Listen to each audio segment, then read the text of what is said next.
world was young, the mountains green, no stain yet on the moon was seen. Then with a crash came a great ringing shout. Ra, Oom, Ra. 3 rings for the elven kings under the sky, 7 for the dwarf lords in their halls of stone, 9 for mortal men doomed to die, 1 for the dark lord on his dark throne in the land of Mordor where the shadows lie. 1 ring to rule them all, 1 ring to find them, 1 ring to bring them all, and in the darkness bind them in the land of Mordor where the shadows lie.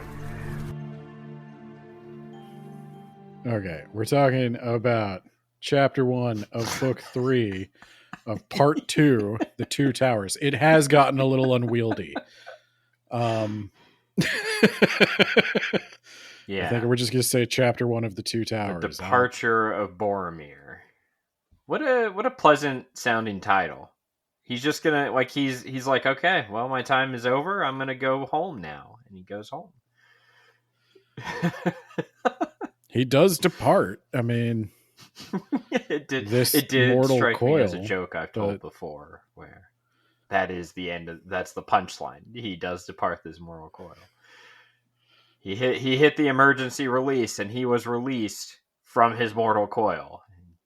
It's just one of Tolkien's funny jokes.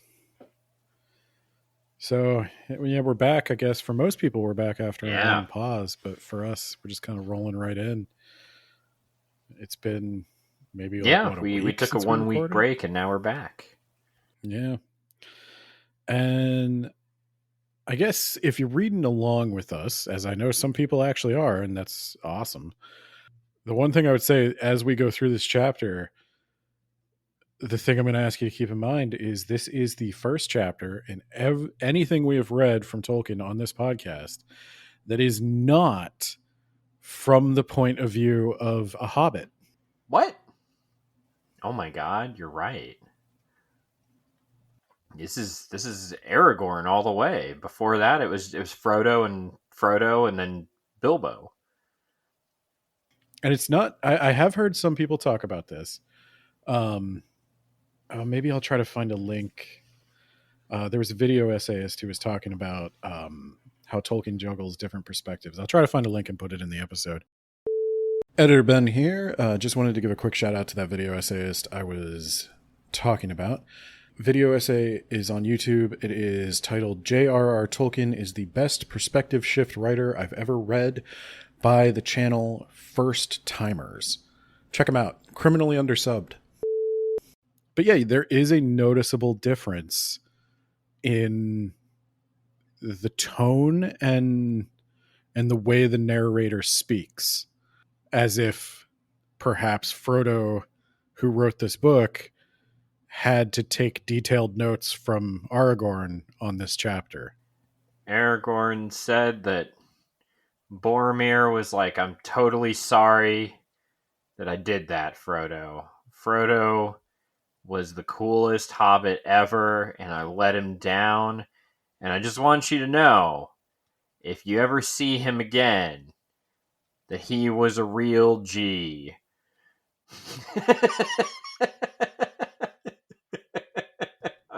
I was hoping that would get you. Okay.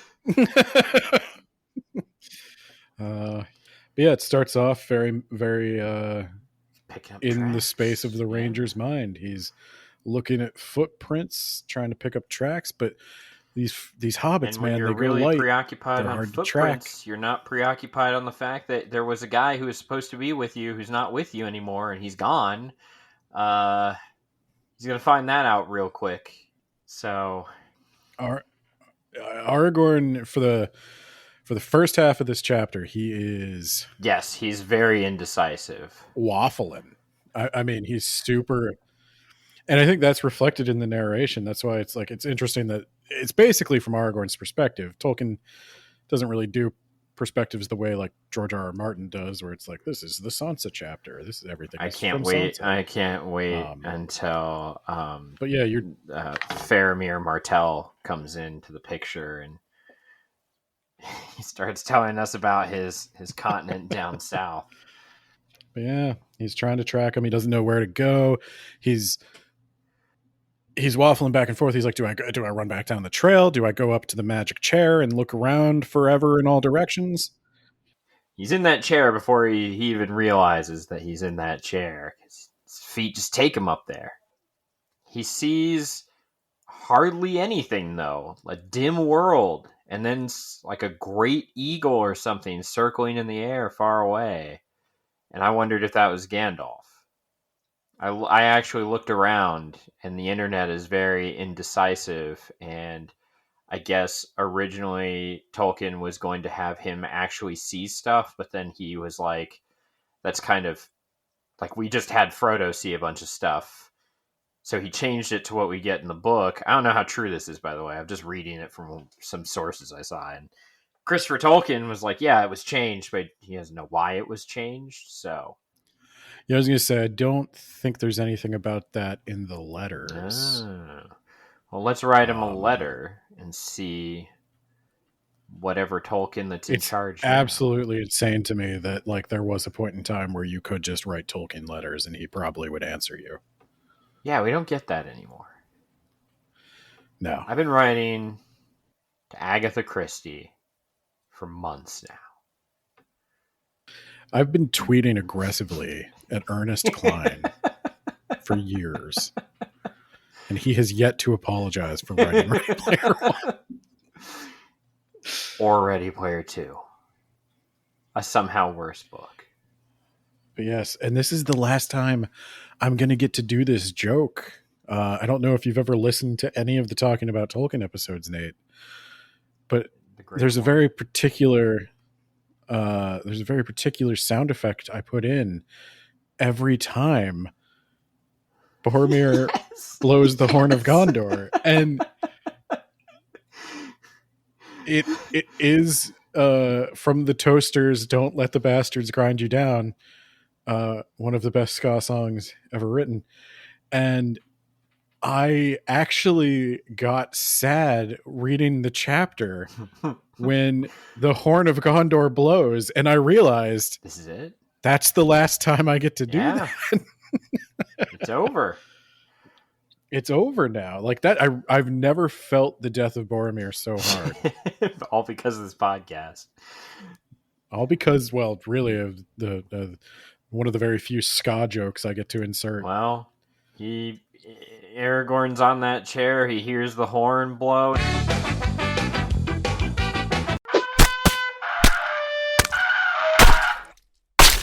He's like, oh no, Boromir. Oh no, also Sam's gone. Oh shit. He charges into the woods. It sounds like he's running for like just a straight mile or two, charging through the woods like, I'm coming for you. And as he's charging, suddenly the horn stops. For Boromir has decided to go home. It's the departure of Boromir. He is fine.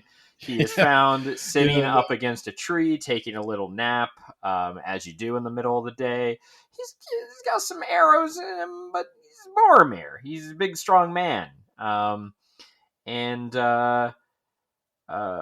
He opens his eyes, and his death seems pretty quick, actually. He tells Aragorn he tried to take the ring, that he's paid for that, that the orcs have taken the other halflings. He didn't think they were dead. They were being bound up. And then Aragorn's like, was Frodo with them? Which way'd they go? Nothing. He's gone. And Aragorn starts blaming himself. Like, if he were a better leader, this wouldn't have happened. The Fellowship wouldn't be falling apart like it is right now. And then Legolas and Gimli, they come in like they're in sneak mode in Oblivion with their weapons raised. Like, oh man, we were like way in the other direction. we were not in position at all.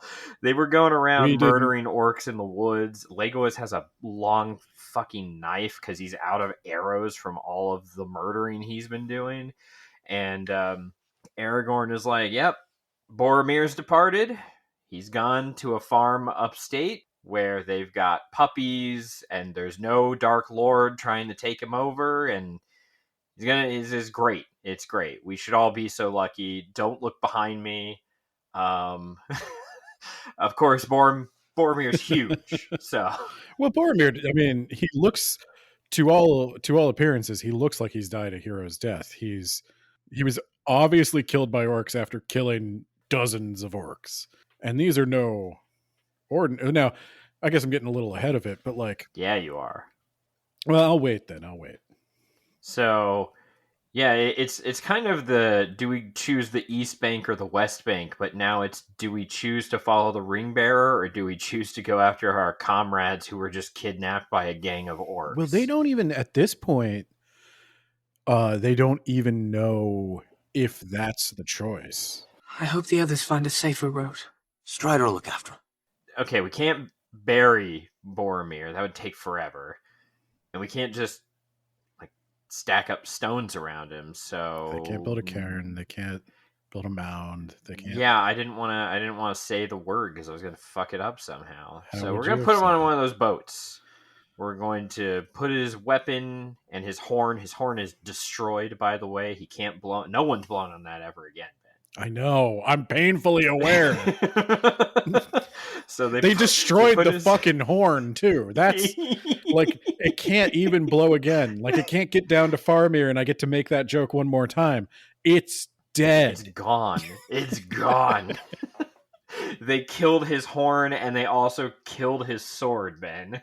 They Yeah, I broke don't his sword care to about shit. that. It didn't even have a name. It was just a sword. That was the Yeah, I Horn know. of That's Gondor. that's why they broke it, because they find Merry and Pippin's weapons, and Aragorn's like the orcs probably despoiled this, but I'm gonna take it with us because they couldn't break it because it's good shit. Well, no, I think the orcs normally they take everything that's of value, but Well, they didn't want to take this one because it was an orc killing weapon. yeah, it has elf runes on it.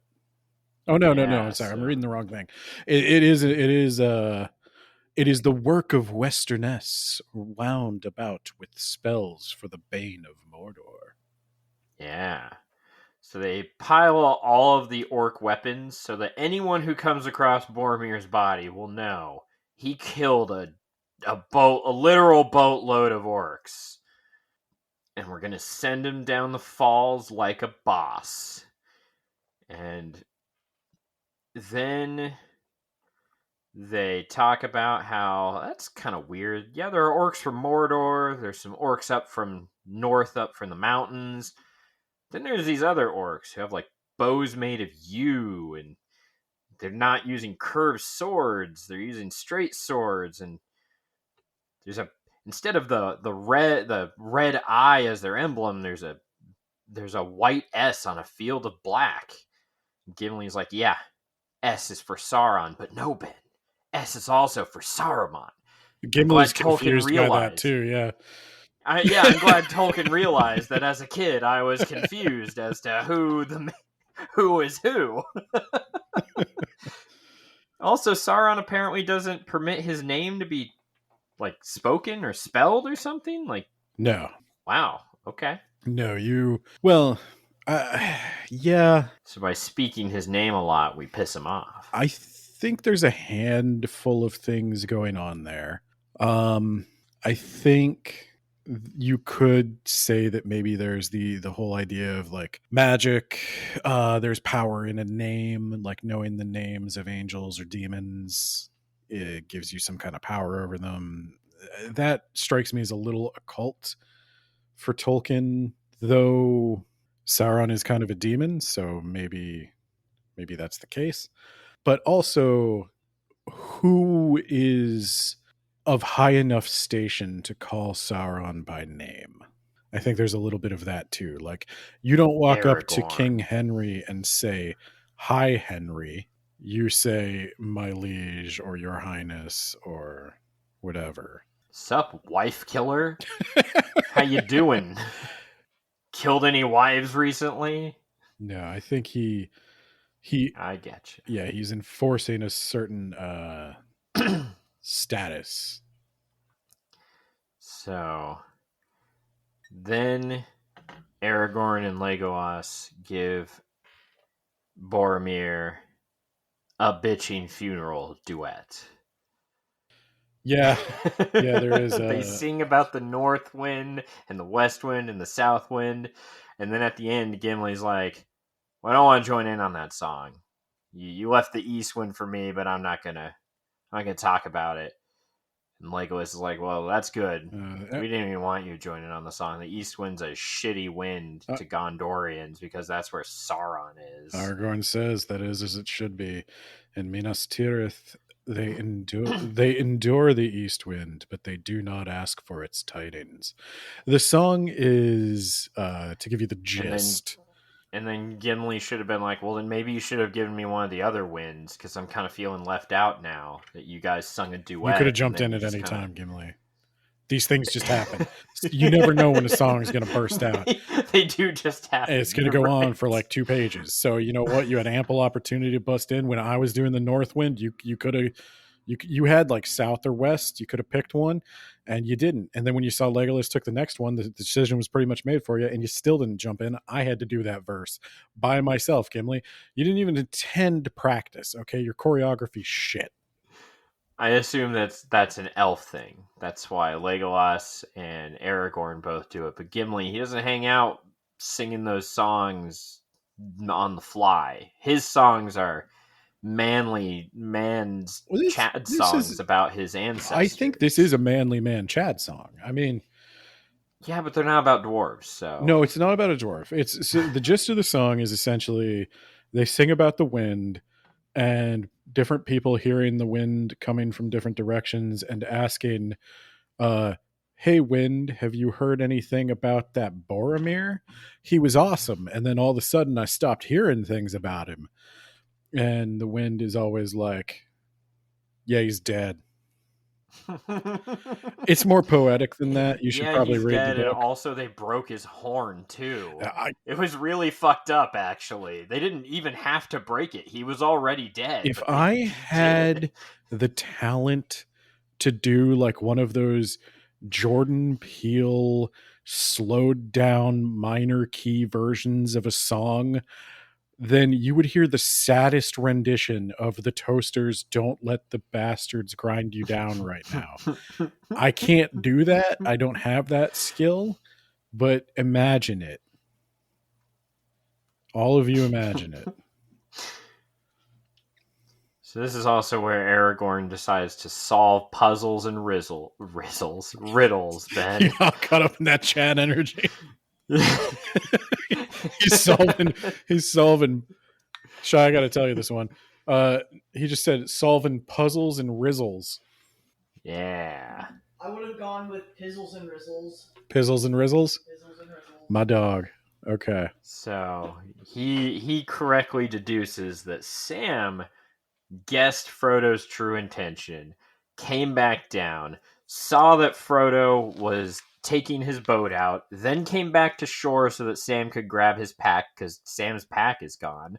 And only one of the boats was gone. If it were the orcs, all the boats would be gone or destroyed because orcs can't even leave a horn alone. And what? Nothing to them. One other little detail, though. Sam's pack is gone, and no one but Sam would have taken Sam's pack because Sam had the heaviest pack because he wanted to make sure Frodo was well supplied. And none of the other hobbits, and maybe not even the dwarf, could carry Sam's pack. Shy's raising their hand.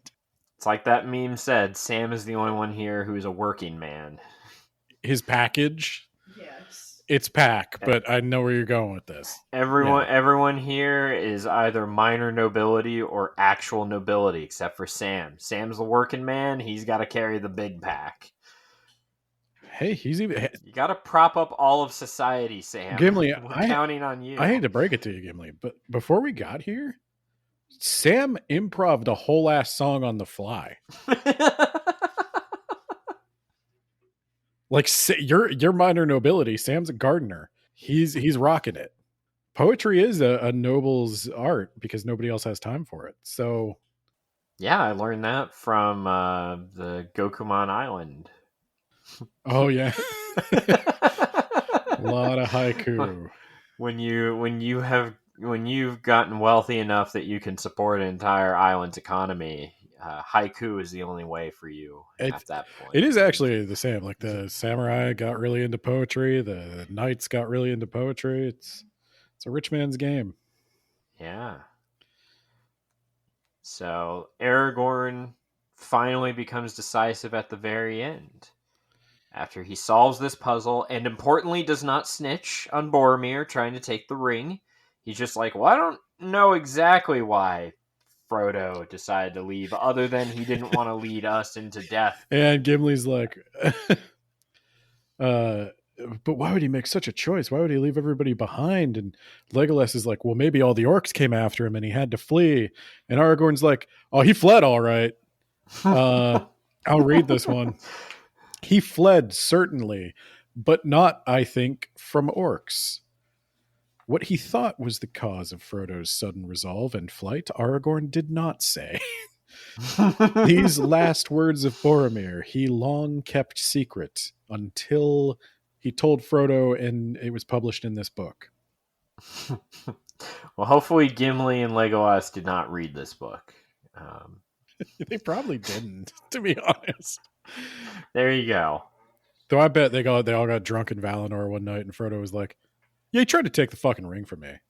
Yeah, that's why he's not here, because he was never a ring bearer. And Galadriel's got to be like, what? No, not him. I never would have expected. I gave that man a gold belt, okay? Yeah, you. Did you notice I didn't give him a bigger sword? Could have had an elven sword, Frodo. That shit wouldn't have broke. But I didn't give it to him because I knew. Bad news. So Aragorn is filled with the resolve. The ring quest is beyond his grasp. The ring bearer is gone.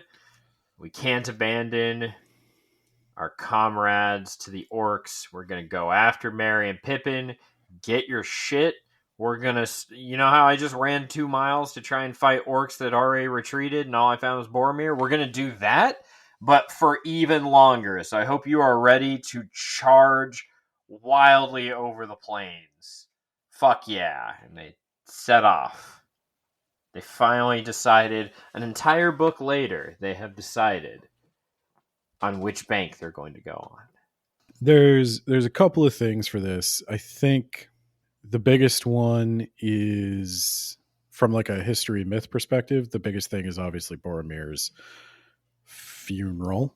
I just realized another important note. As the orcs are stomping through the grass, they're just like destroying plants, just like stepping on things on purpose. They're just being a bunch of assholes as they're fleeing with the hobbits. Yeah, they're like chopping down branches, looking for... Just for no reason. Like, oh, there's a little shrub over there. Let's go kick it on the way out of here. Yeah, there's a few little details here. So like I was saying, the funeral is a big one that mimics a lot of like Germanic lore of like what a proper funeral for a warrior should be. And they obviously discussed like the preferred practice would be burial or mound making or something like that, but they just don't have the time. Then the other big changes would be discrepancies between the movie, because Boromir's death in the movie is a lot more emotional. And I tried to take the ring from Frodo. It was actually basically the finale of that movie. Yeah. And so one of the problems I have with Peter Jackson, as longtime listeners will know, is he just needs to fit conflict everywhere, even though sometimes it doesn't need to be there. The scene in the movie where he dies is kind of a lot better than the scene in the book. Like I did want to actually read what he said, just so people who only watch the movies and follow along with this podcast know just how different it is. In the movie, he says something, like they took the little ones, and that he tried to take the ring from Frodo. I am sorry, I've failed us. The White City will fall. My people are going to die. And then it also resolves this conflict that Aragorn had that he doesn't have in the book, where Aragorn's like, I won't let the White City fall, nor our people fail. And none of that happens in the books because, one, Aragorn was always planning on helping Boromir from the get-go anyway. Um, And 2, because Boromir had lost a lot of blood. well, you don't. This is from Aragorn's perspective, so you don't see Boromir's final moments because this is supposed to be a mystery for Aragorn to solve. He's got to try to. He doesn't even know who all is taken. He doesn't know if Merry and Pippin are still alive. He's guessing from what he's found, and Boromir says they bound them. Well, I'll read you what Boromir said. He says, "I tried to take the ring from Frodo. I am sorry. I have paid. They have gone. The halflings. The orcs have taken them. I think they are not dead. Orcs bound them. Farewell, Aragorn.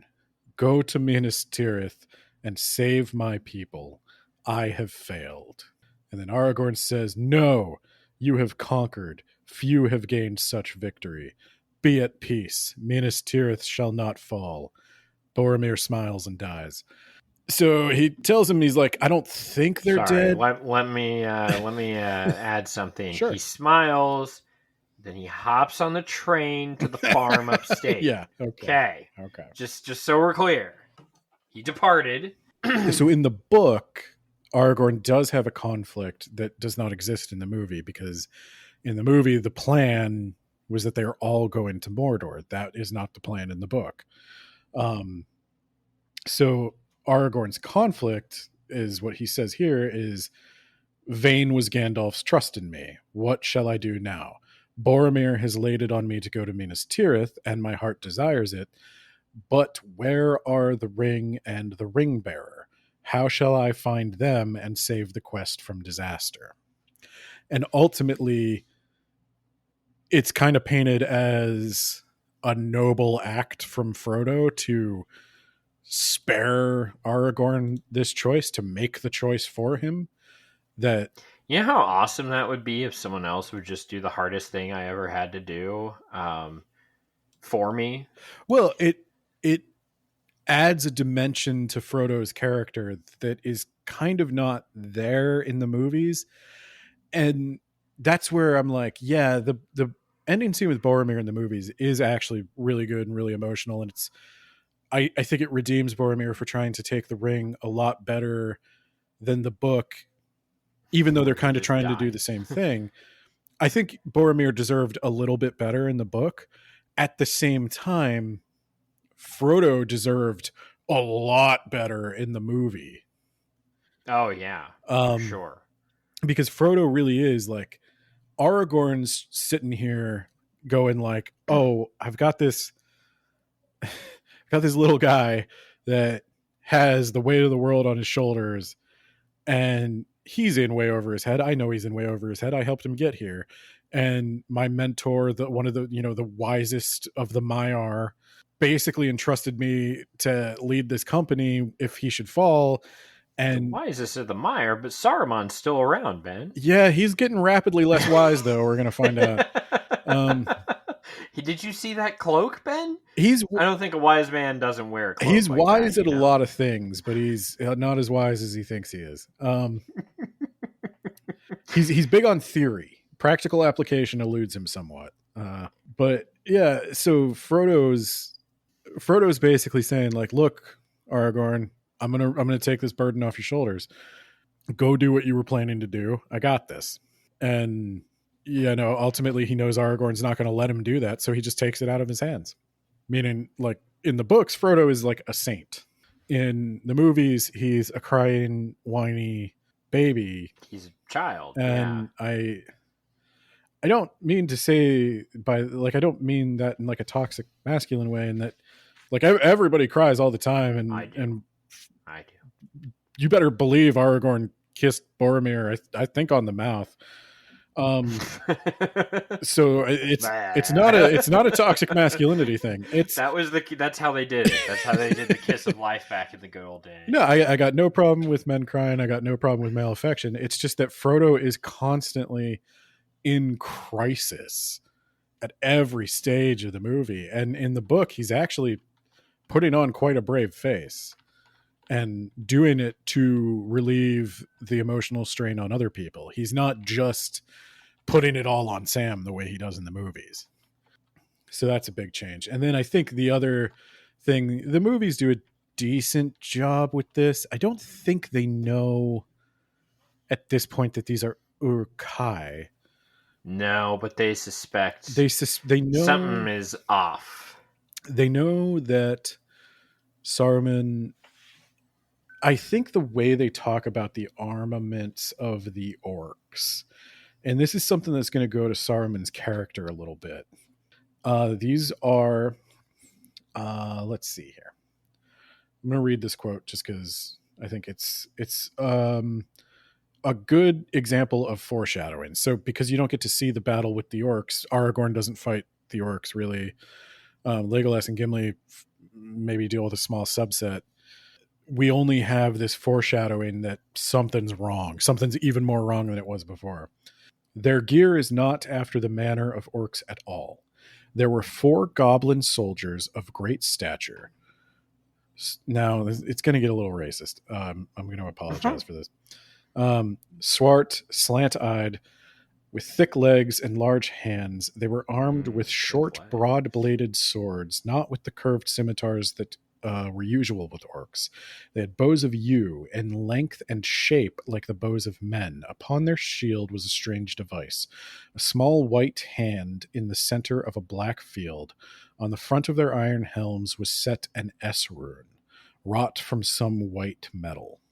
So they're describing the appearance of the orcs, and yeah, it's not great.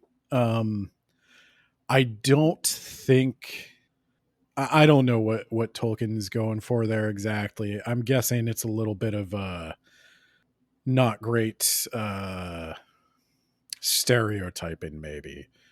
That there are certain physical features he associates with brutishness, and he's attributing those to these orcs. But the one thing is, they're noticing that some of these bodies don't look right. Like Aragorn even mentions, he's like, they're thick. Some of these are orcs, not of Mordor. None of these are orcs of Mordor. Actually, I thought you said some of them were, and then a lot were from like the mountains. Maybe some of them were. Let me see. Let's check that quote. Yeah, I must have highlighted it.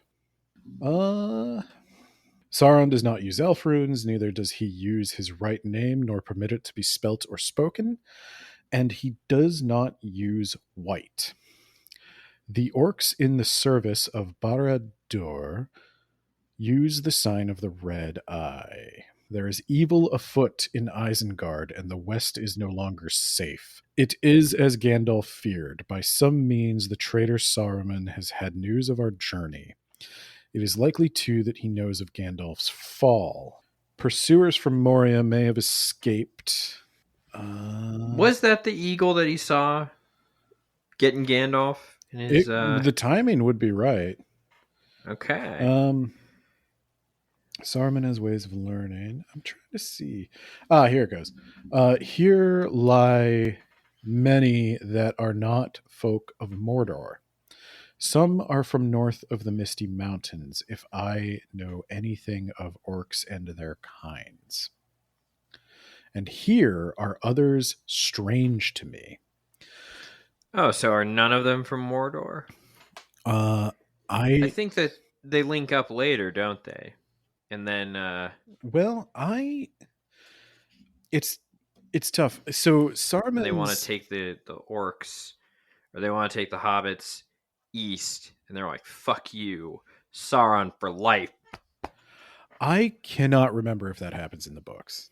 I do not. I think it does. We'll find out. Yeah, we'll find out within the next few chapters, maybe even the next one. Yeah, it's going to come up pretty quick. So basically, Saruman is summoning an army to himself. Gandalf saw that. We knew that. We knew there were orcs.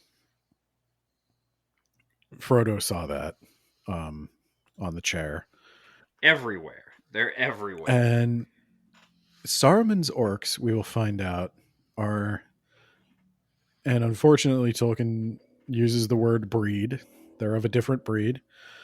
Yeah, that's pretty hot. And They got thick legs, dog. he is now where Sauron has the Easterlings in his armies. Saruman has the wild men, the Dunlendings. Yeah. And he is probably creating some kind of there are half orcs. We'll talk about half orcs when the time comes.